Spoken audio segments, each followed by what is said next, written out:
Welcome back to the channel, everyone. Welcome to another episode of my weekly watch roundup, where I have a quick chat and a run through. Getting attacked by a turtle there. A quick run through of those things that I've been watching this week. So let's get into it.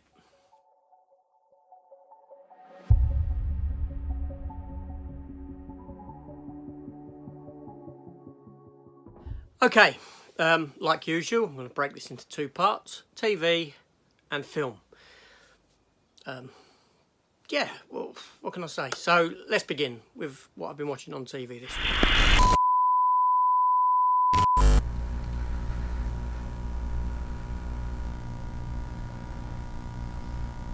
Okay, so I neglected to say last week that I'd watched the first episode of Ms. Marvel. It just sort of went out of my head. So this week, obviously, I have watched episode 2 of Ms. Marvel. I'm enjoying the cast. I'm enjoying the character. As a comic book collector, as a character I actually don't know anything about. Character I've never read in the comics and never wished to read.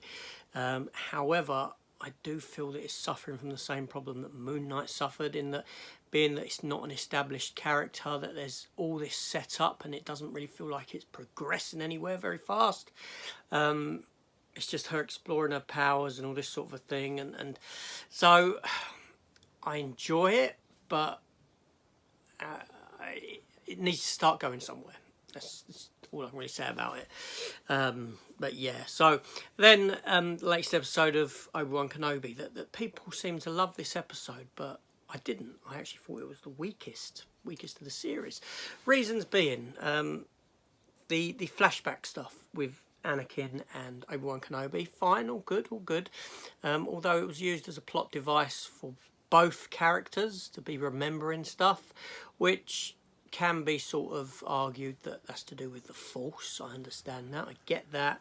That would be the first thing I would go to in my mind. That being said, I feel that Vader, thinking about past experiences with it, just weakens that character. It just makes him look that much weaker. The other issue I had was the young girl. The third sister, when she was young, she was a youngling, and I'm meant to believe that Vader and the clone troopers were incompetent enough to leave her alive. Now Vader did imply at one point that he knew that she was a youngling. I don't know if at that point he's implying that he knew that she lived at that point, that they let her live, but that would make no sense. There would be no purpose for that, or whether he implied that he knew that she was a youngling when she was younger, and just left her to see where she would go now. That he found out later on that she was a former youngling. That's where I'd go with it. But again, it just, why would Vader and the Imperial troopers, with all the 66 and how important that was, why would they accidentally leave someone alive? It doesn't make any sense. Anakin would feel that in the Force, that there was someone still alive. So, and Vader pulling down that ship, fine. That, I've seen computer game imagery where he does it to a Star Destroyer, but as impactful as it looks, it really weakens the character. Not weakens it, that part of it, sorry, overpowers the character. He's too powerful. It becomes too powerful at that point, whereas if you can use the Force to bring down a Star Destroyer, nothing else should even be a threat to you whatsoever. And I didn't like how there was this other hidden ship behind that ship. I had to rewind a couple of times to see where the other ship had come from. It wasn't very clear. It reeked back to Rise of Skywalker and stuff with Chewie. And then at the very end, they leave the girl alive again. He runs her through with his lightsaber, and the proper Grand Inquisitor comes about, and they leave her alive again. Knowing that you can survive a lightsaber going through you because the Grand Inquisitor did. So, yeah, because she had plot armour. So, yeah, weak episode in that sense. Enough of that. Star Trek Strange New Worlds. Again, fantastic series. Loving the series. But this episode for me was one of the weakest. I think it needed more time to explore the story. I think there was elements of humour in it that didn't require being in there. They had Anson Mount acting with certain elements of humour that took away from any sense of dread or that they were in danger. Yeah, again, just elements of it I didn't like. And I've done full reviews on not Miss Marvel, but on Kenobi and Star Trek, going into this stuff in detail. And the Orville. Now, the Orville, back again.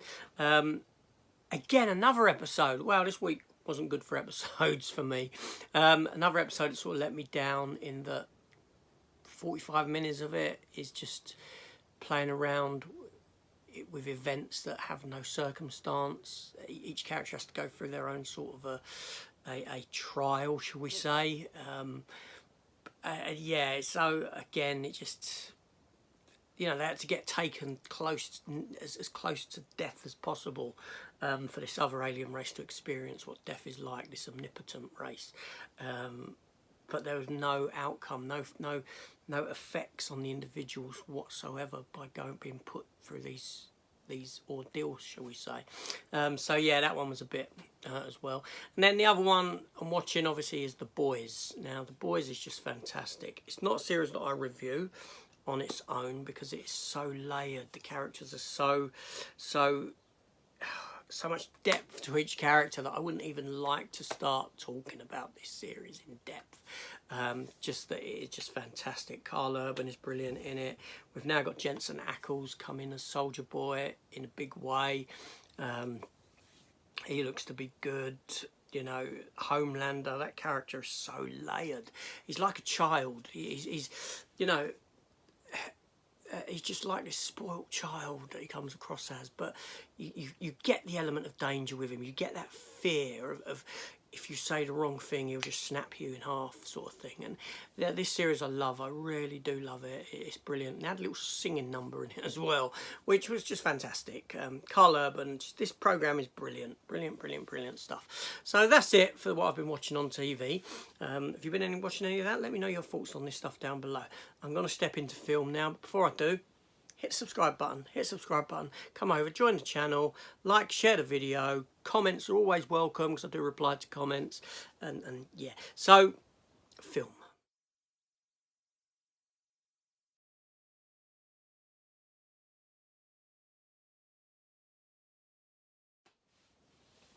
Okay, last week I did say I was watching Willow. I was watching Willow and I haven't gone back to watch the end of it. That doesn't bode well for Willow, does it?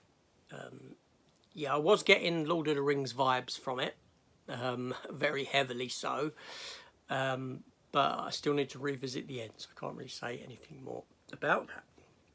I suppose the big one for me this week was Lightyear. I saw Lightyear. Again, I've done a review, which was yesterday morning. Great film.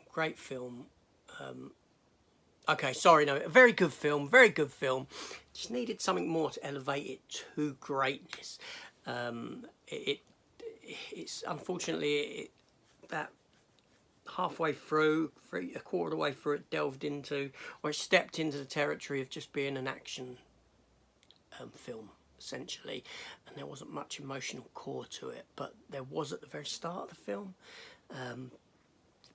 and had that emotional core resonated all the way through, it would elevate it to a great film. But yeah, the beginning is the best part. The beginning scenes, the opening, first quarter of the film, or that first act of the film, is truly the strongest part of it. But a thoroughly good time. Don't get me wrong, I'm not knocking. I am knocking the film, but I'm not. I don't mean to. It was very enjoyable, and I liked it. Chris Evans was great as Buzz. Taika Waititi voicing in it. Just fantastic stuff. Then we had Licorice Pizza. It was a blind buy on Blu-ray because I'd heard good things about it off of a lot of other YouTubers and people, and it wasn't for me. It was a film that I found just it meandered through this plot for about 2 hours and 20 minutes, going nowhere. Eventually got to nowhere. You've got a kid of 15 who's meant to be 15, acting like he's 30 years old with so much confidence with women. It's just unreal. He's hitting on a 25-year-old who actually enjoys it to a degree, so that's a bit sort of questionable there. That like makes me sort of cringe up a little bit. But ultimately, it's just this plot that meandered. It was overly boring. It just absolutely went nowhere. Okay, you've got names like Bradley Cooper in it and Sean Penn. Don't get distracted by the fact that these people were in it. They're in quite pretty small roles, and it would honestly make no difference if other people were cast in them roles. Yeah. And then finally, a film called Blood in the Water, which was a shark film advertised as Jaws meets Saw.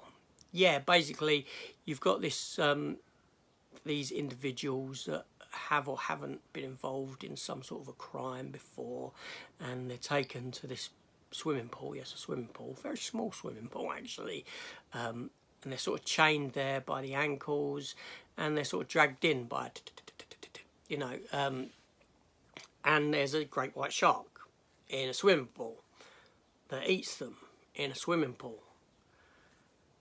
Did I mention the shark was in a swimming pool?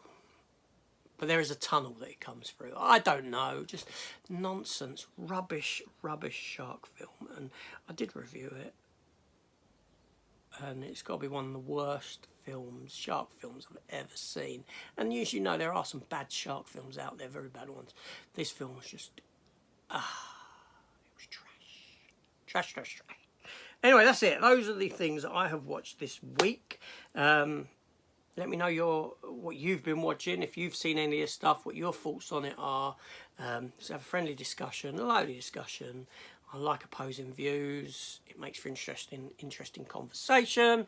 And yeah, and I'll see you on the next one. Take care all, and goodbye.